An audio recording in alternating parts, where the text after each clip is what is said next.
Hello students, now we have to start our chapter that is French revolution. तो अभी हमने क्या पढ़ा था about the how the monarchy abolish and become the France a republic, है ना। जहाँ पर क्या किया, Jacobin club become very famous. और फिर कंट्री में क्योंकि फूड की बहुत प्रॉब्लम थी तो लोगों ने, गुस्साए हुए लोगों ने, है ना, राजा के महल जो था ट्यूलेरिस उसके ऊपर हमला कर दिया, उसके गार्ड्स को मैसेकर किया और राजा को कुछ घंटों के लिए हॉस्टेज कर दिया। बाद में असेंबली ने वोट किया और फाइनली पूरी रॉयल फैमिली को जेल में डाल दिया गया। पूरी रॉयल फैमिली मतलब राजा, राजा की पत्नी और जो भी मेंबर्स उनके फैमिली के होंगे उन्हें जेल में डाल दिया गया। ठीक है, तो यहाँ पर राजा जेल में है और अब कंट्री में क्या है, इलेक्शंस होने हैं। अब जैकोबिन क्लब इतना ज़्यादा फेमस हो चुका है कंट्री के अंदर कि लोग जैकोबिन क्लब को सपोर्ट कर रहे हैं।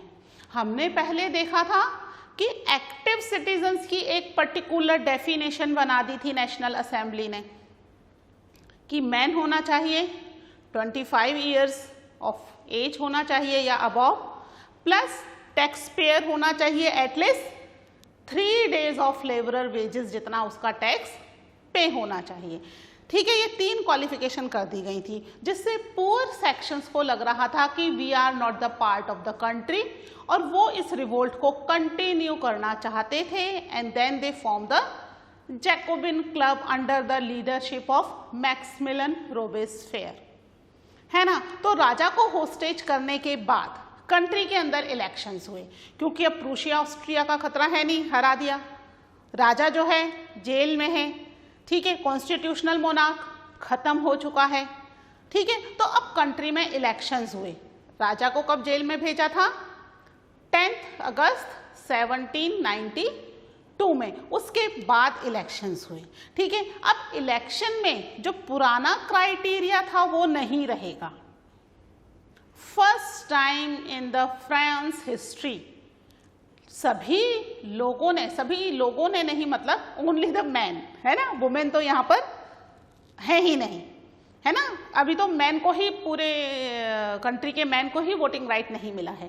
तो first time in the France history सभी मैन ने वोटिंग किया। ठीक है, और एज का भी थोड़ा सा चेंज हुआ, 21 ईयर हो गया। ठीक है, तो क्या हुआ यहाँ पर उसके बाद, राजा को होस्टेज बनाने के बाद, ठीक है, elections were held.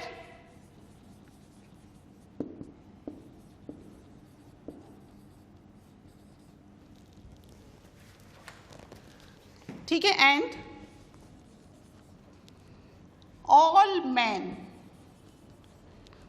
Of 21 years of 21 years and above, 21 year and above, regardless of wealth। पहले किसके हिसाब से था, वेल्थ के हिसाब से वोटिंग हो रही थी। अब रिगार्डलेस ऑफ वेल्थ, यानी वेल्थ से कोई लेना देना नहीं है, चाहे उनकी इनकम कितनी भी हो, ठीक है, वो वोट दे सकते हैं। गॉट द वोटिंग राइट, ठीक है, उन्हें वोटिंग राइट मिला। किसको मिला, all man 21 of years and above, ठीक है, रिगार्डलेस ऑफ वेल्थ। ठीक है, अभी भी फीमेल को नहीं मिला है ना, women were not the part of this voting right. ठीक है, अभी भी वुमेन इसका पार्ट नहीं है। अब यहाँ पर ऑब्वियस सी बात है कि भाई कौन सी क्लब सबसे ज़्यादा फेमस है, political club, Jacobin club was very famous, वही चूज होकर के आया पार्टी में, लेकिन उसका नाम चेंज कर दिया गया। अब जो नई असेंबली बनी, नेशनल असेंबली ना कहलाकर वो क्या कहलाई, that was known as the convention. ठीक है, the newly elected assembly was called the convention. ठीक है, ये न्यूली इलेक्टेड असेंबली का नाम पड़ा. ठीक है, इस बार नेशनल असेंबली नहीं कहला रही है, ये क्या कहला रही है? न्यूली इलेक्टेड असेंबली कन्वेंशन कहला रही है. और ये न्यूली इलेक्टेड असेंबली के अंदर कौन सी पार्टी, पॉलिटिकल पार्टी जीत करके आई है? That is Jacobin club. ठीक है, जैकोबिन क्लब जीत करके आया है. ठीक है, अब यहां पर नया रूल्स रेगुलेशन बनने की बारी आ गई. ठीक है, फ्रांस अभी तक क्या था? That was the constitutional monarch. अब राजा को क्या कर दिया गया? जेल में, he is in the imprisonment. ठीक है, तो अब कंट्री तो कॉन्स्टिट्यूशनल मोनार्क नहीं रह सकती, तो अब कंट्री को उन्होंने क्या डिक्लेयर कर दिया? रिपब्लिक डिक्लेयर कर दिया. किस डेट को डिक्लेयर किया? On 21 September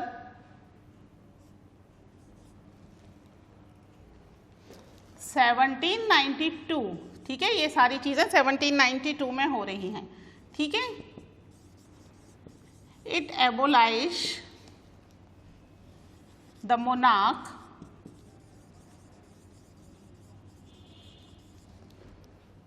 and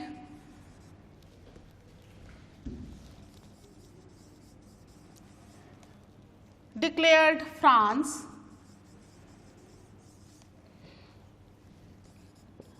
a republic. ठीक है, फाइनली कौन सी डेट हुई? 21 सितंबर 1792 को फ्रांस क्या बन गया? एक रिपब्लिक कंट्री बन गया. पूरी तरीके से मोनार्की रूल वहां से खत्म हो गया. तो फिर राजा का क्या हुआ? ठीक है, जो इलेक्टेड लोग थे उन लोगों ने मिलकर के मीटिंग की और डिसाइड किया जो कंट्री है अब कोई हेरिडेटरी रूल नहीं रहेगा. रिपब्लिक में क्या होता है?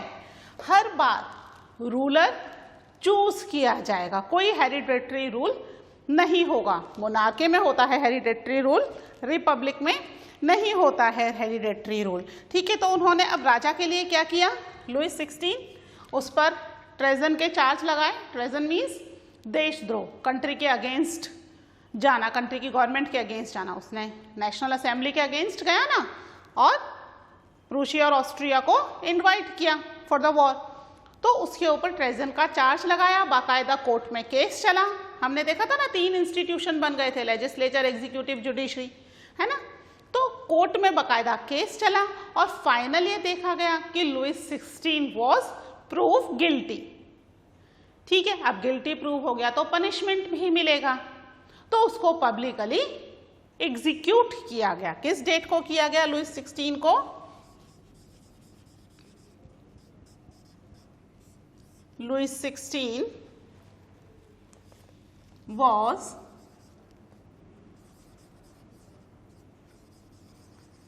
executed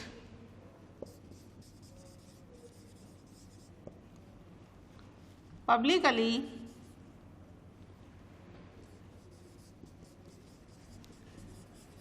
at the place, ये जगह का नाम है डी ले कॉनकॉर्ड.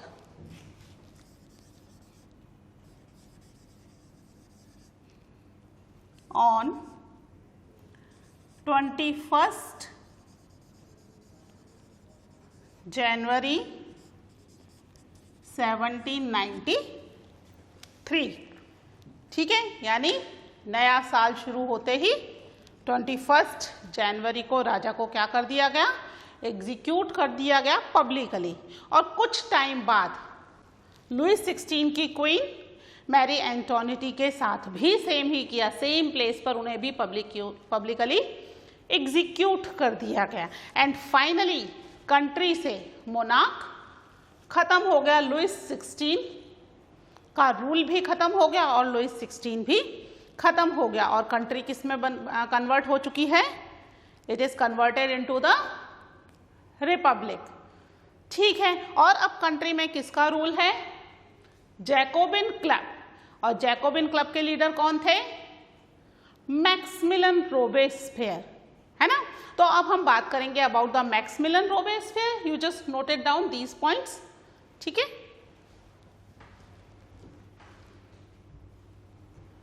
चलिए मैं इनको रब कर दे रही हूं। मैक्सिमिलियन रोबेस्पियर जैकोबिन क्लब के लीडर थे, इसलिए वो क्या बन गए? कंट्री के प्रेसिडेंट, है ना।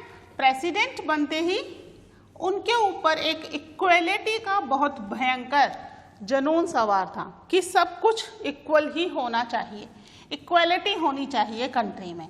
एवरीथिंग, खाना पीना, किसी को किस नाम से बुला रहे हैं, है ना, एवरीथिंग शुड बी इक्वल। और जो चीज, जो लोग इस इक्वलिटी के अगेंस्ट है, वो उन्हें लग रहे थे डेमोक्रेसी के या रिपब्लिक के दुश्मन, ठीक है। They saw them as the enemy of republic. तो एनिमी के साथ तो क्या किया जाता है? बाकायदा जज में उनकी कोर्ट में उनके ऊपर केस चलता था, और केस चलने के बाद उनको एग्जीक्यूट किया जाता था। एग्जीक्यूट कैसे किया जाता था? इसके लिए भी एक इंस्ट्रूमेंट इन्वेंट किया गया, वो भी आपने पुरानी पिक्चर्स में देखा होगा। एक बड़ा सा दो तरफ पोल है और बीच में लकड़ी का फट्टा है, और उसमें एक शेप होता है गर्दन रखने के लिए। व्यक्ति गर्दन रख देता है और ऊपर से ब्लेड गिरती है और द पर्सन इज बीहेडेड। देखा है ना, ऐसे दोनों तरफ पोल होते हैं, ठीक है। नीचे लकड़ी का इस तरीके से फट्टा लगा हुआ है और यहाँ पर ये गर्दन टिकाने के लिए जगह है, और ऊपर की तरफ इस तरीके से एक ब्लेड होती है बहुत धारदार, ठीक है, जिसको बांध के रखा जाता है। जैसे इसको छोड़ते हैं ये ब्लेड नीचे गिरेगी और यहाँ पर जिसकी गर्दन होगी क्या हो जाएगी? बीहेडेड, गर्दन कट जाएगी, ठीक है। तो ये जो इंस्ट्रूमेंट था, ये इंस्ट्रूमेंट इन्वेंटेड बाय डॉक्टर गुलिटिन, है ना, इसलिए इस इंस्ट्रूमेंट का नाम रखा गया गुलिटिन। तो जो लोग डेमोक्रेसी के एनिमी पाए जाते थे, उन लोगों को यहाँ पर गुलेटाइन कर दिया जाता था बाय दिस गुलिटिन, ठीक है। उन लोगों को बाकायदा बीहाइडेड कर दिया जाता था। उससे पहले केस चलता था कि ये लोग जो हैं रिपब्लिक के दुश्मन हैं या नहीं हैं, इन्होंने क्या काम किया है, ठीक है। चाहे वो नोबल हो, चाहे वो क्लैरेजी हो, चाहे वो राजा के पुराने मिनिस्टर्स हों, है ना, एनीवन, जो भी उसे लगता था कि ये लोग जो है रिपब्लिक के अगेंस्ट जा रहे हैं, इक्वलिटी के अगेंस्ट जा रहे हैं, एवरीथिंग शुड बी इक्वल। तो उस समय उसका इतना ज़्यादा टेरर हो गया मैक्सिमिलियन रोबेस्पियर का कि उस टाइम पीरियड को फ्रांस के लोग रेन ऑफ टेरर के नाम से जानते हैं, ठीक है। किस नाम से जानते हैं? The rain of terror.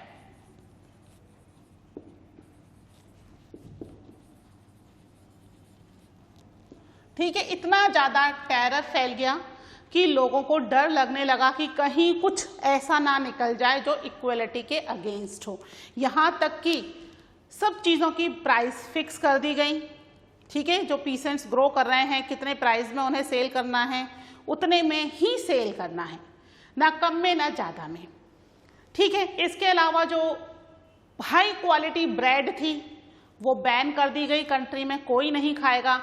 Equality bread चलाई गई, सब लोग एक जैसी ब्रेड खाएंगे, है ना। जो पहले नोबल्स के लिए या क्लर्जी के लिए स्पेशल प्रोनाउंसिएशन होते थे मैडम सर करके, उन सबको चेंज कर दिया गया।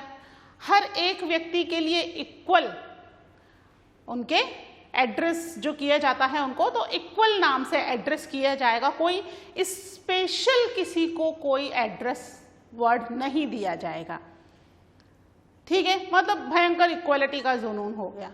लोग उस इतनी ज़्यादा इक्वलिटी हो गई कि लोग उससे परेशान हो गए, ठीक है। तो यहाँ पर मैक्सिमिलियन ने क्या किया, कौन सा टाइम पीरियड था ये पहले हम देख लेते हैं।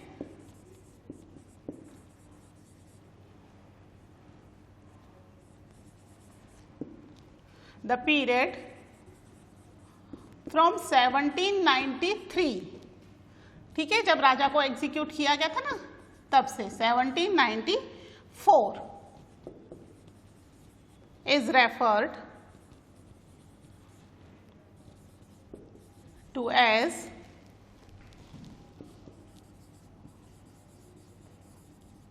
the reign of terror. ठीक है, टेरर का टाइम पीरियड इसको बोला जाता है। ठीक है, क्या किया रोबेस्फियर ने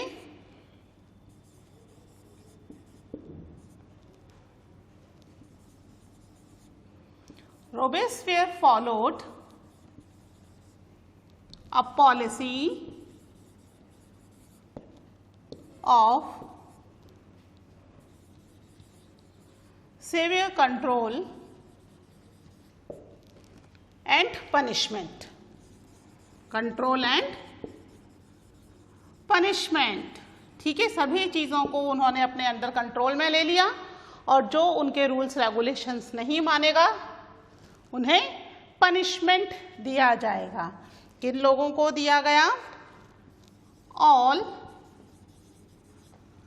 दोज whom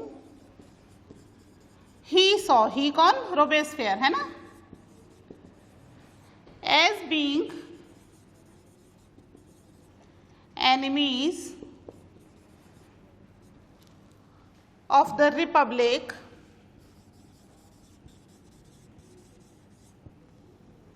ठीक है, जो भी उसको लग रहा है एनिमी के रिपब्लिक हैं। अब इसमें चाहे एक्स नोबल्स हो, क्लैरेजी हो, पॉलिटिकल लीडर हो, अपोजिशन पार्टी के मेंबर्स हो, कोई भी हो, एवरीवन इज, जो भी उसको लग रहा था they are the enemy of the republic were arrested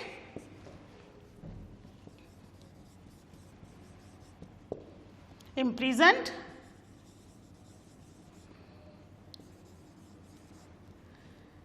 and then tried by a revolutionary tribunal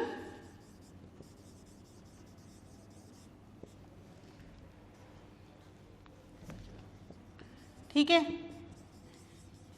if they found guilty they were guillotined।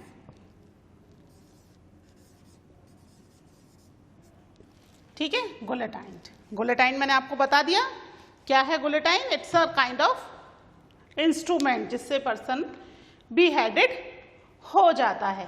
ठीक है, तो यहाँ पर ये रोबेस्फियर के बारे में कौन सा टाइम पीरियड था? 1793 टू 1794, किंग के एग्जीक्यूट होने के बाद का टाइम पीरियड है। क्या पॉलिसी करी इसने? Severe control and punishment. जो भी उसको लगता है एनिमी है ऑफ द रिपब्लिक उस पर बाकायदा केस चलता एंड देन दे वर गुलेटाइंड।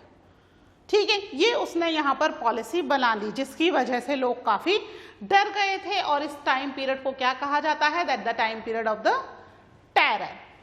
ठीक है, इसको नोट कर लीजिए, फिर हम देखते हैं कौन कौन सी पॉलिसीज थी उसकी। ठीक है, इसको रब कर दूं।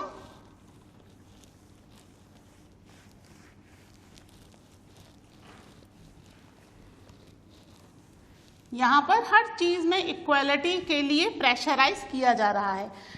रिपब्लिक का मतलब ये नहीं है कि बहुत ही ज्यादा इक्वालिटी, एटलीस्ट फ्रीडम तो होनी चाहिए ना, लेकिन यहाँ कोई फ्रीडम नहीं थी। अब रोबेस्फियर के जो लॉ हैं, रूल्स हैं, उसके accordingly they have to act.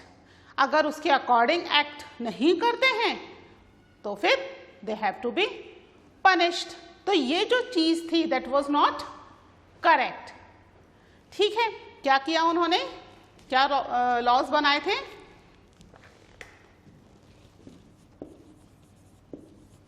रोबेस्फियर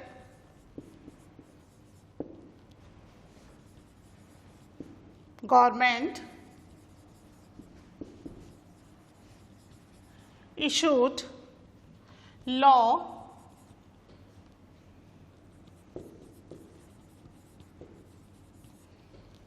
placing a maximum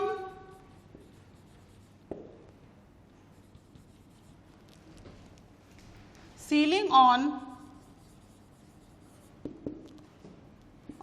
wages and prices। ठीक है, सब चीज के ऊपर उन्होंने अपनी फिक्स प्राइस कर दी, चाहे वो वेजेस हो चाहे प्राइस हो, हर चीज की।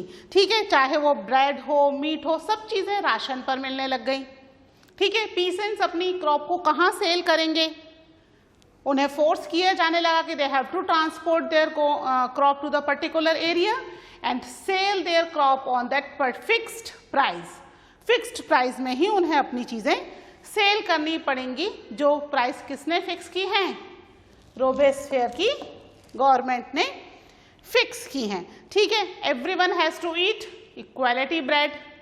ठीक है, हर व्यक्ति को क्या किया जाएगा? स्पीच एंड एड्रेस के जो नाम थे, मैडम और सर, ये नाम हटा दिए गए। सिटियोनी और सिटियोना जो थे, that was the name fix by the Robespierre. ठीक है ना, बहुत ज़्यादा इक्वालिटी भी लोगों को कई बार क्या कर देती है?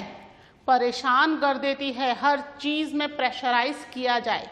लोग जिस इक्वालिटी के लिए, जिस फ्रीडम के लिए रिवोल्ट कर रहे थे, वही इक्वालिटी और फ्रीडम अब उन्हें डराने लग रही थी। ठीक है, क्या किया उन्होंने?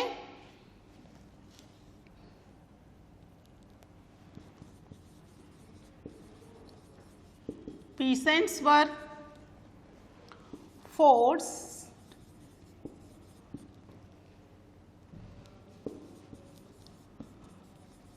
to sell their crop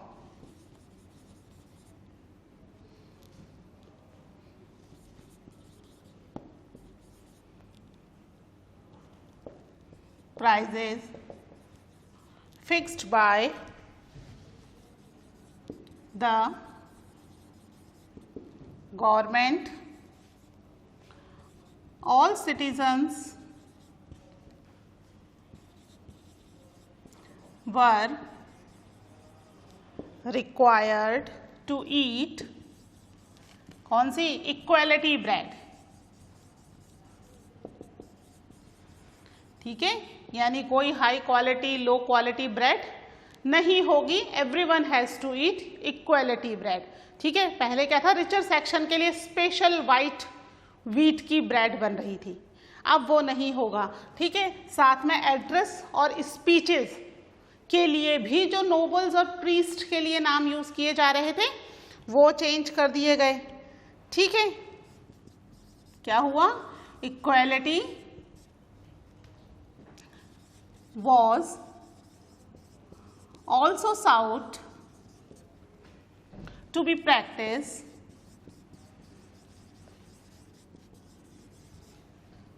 through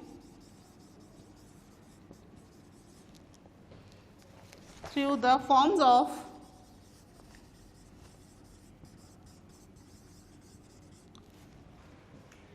speech and address. ठीक है, इंस्टेड ऑफ मैडम और सर क्या कर दिया गया? सिटियोना एंड सिटियोनी। ठीक है, इसके अलावा जो चर्च थे, हमने क्या देखा? किंग ने बहुत सारी लैंड चर्च को दे रखी थी, जिसको कॉन्फिस्केट करके नेशनल असेंबली ने क्या कर दिया था? 2 बिलियन लिब्रे का कर्ज फुलफिल कर दिया था। ठीक है, तो अब यहाँ पर चर्च तो एटलीस्ट प्रीस्ट के पास थे, तो रोबेस्फेयर ने क्या किया? रोबेस्फेयर ने उन चर्च को भी उनसे ले लिया और उन चर्च को कन्वर्ट कर दिया into the barracks and the office. उसने कहा चर्च की कहाँ ज़रूरत है, सब अपनी पूजा पाठ अपने हिसाब से करो। Church were converted into the barracks and the offices. Churches were shut down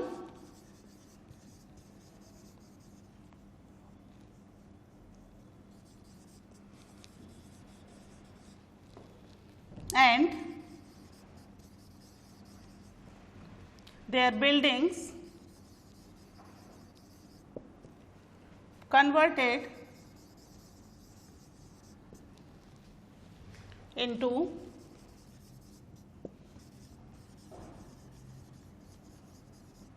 barracks और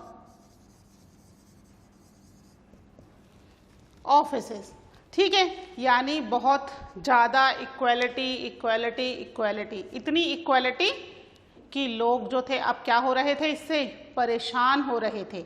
ठीक है, फिर ये डर भी लगा रहता था कि कहीं कुछ ऐसा ना हो जाए कि हमें क्या कर दिया जाए, गुलेटाइन कर दिया जाए, है ना, हमें भी पकड़ लिया जाए।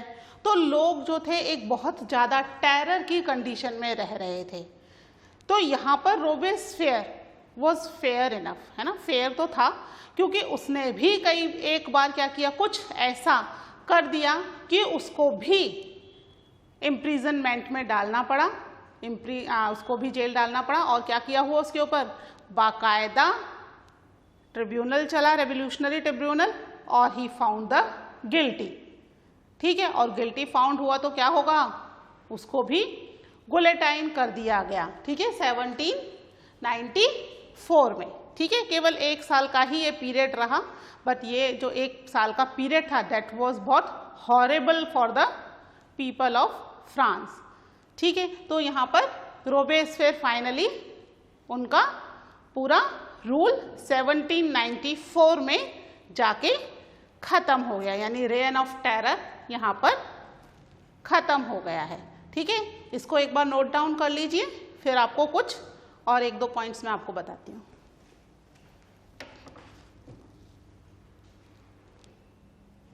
ठीक है, इसको रब कर रही हूँ मैं। अब जो है कंट्री में एक व्यक्ति के रूल की वजह से क्या हुआ, प्रॉब्लम हो गई, यानी राजा का रूल तो सक्सेसफुल नहीं था, उसको हटा ही दिया, है ना।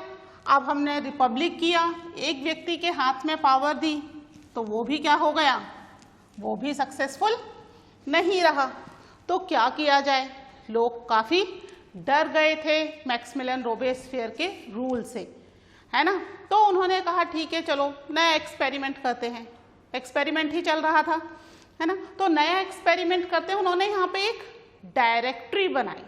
ठीक है, यहाँ पर उन्होंने 5 लोगों के ग्रुप को, ठीक है, डायरेक्टरी में रखा। यानी अब फ्रांस के लिए जो डिसीजन लिए जाएंगे वो डिसीजन उन 5 लोगों के एक्सेप्टेंस के बाद ही लिए जाएंगे।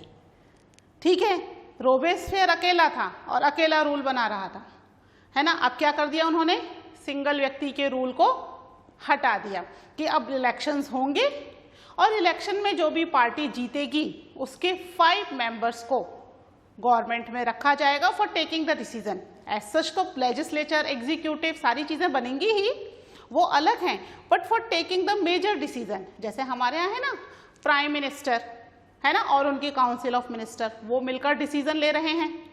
तो यहाँ पर रोबेस्पियर ने अपनी काउंसिल ऑफ मिनिस्टर के साथ मिलकर डिसीजन नहीं लिया, तो यहाँ मेंबर ही 5 कर दिए कंट्री के अंदर कि 5 लोग ही जो हैं that are important person and they have to take the decision for the country.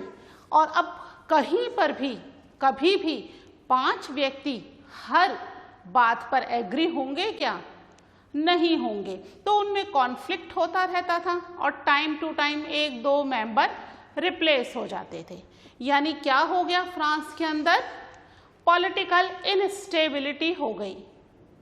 कहीं पर भी अगर पॉलिटिकल इनस्टेबिलिटी होगी तो कोई भी आउटसाइडर कंट्री को कंट्रोल कर सकता है ना। तो यहाँ पर फ्रांस की पॉलिटिकल इनस्टेबिलिटी का फायदा उठाया कौन डिक्टेटर था फ्रांस का, नेपोलियन बोनापार्ट। उसने इस इनस्टेबिलिटी का फायदा उठाया और फ्रांस को एक डिक्टेटरशिप में कन्वर्ट कर दिया। यानी चेंजेस हो रहे हैं फ्रांस की गवर्नमेंट में। क्या हुआ, पहले मोनार्क राजा के रूल से हटा, then constitutional monarch, constitutional monarch से हट करके रिपब्लिक और रिपब्लिक से डिक्टेटरशिप में। ठीक है, तो इसके बारे में अब हम डिस्कस करेंगे in the next lecture. Till now take care, bye.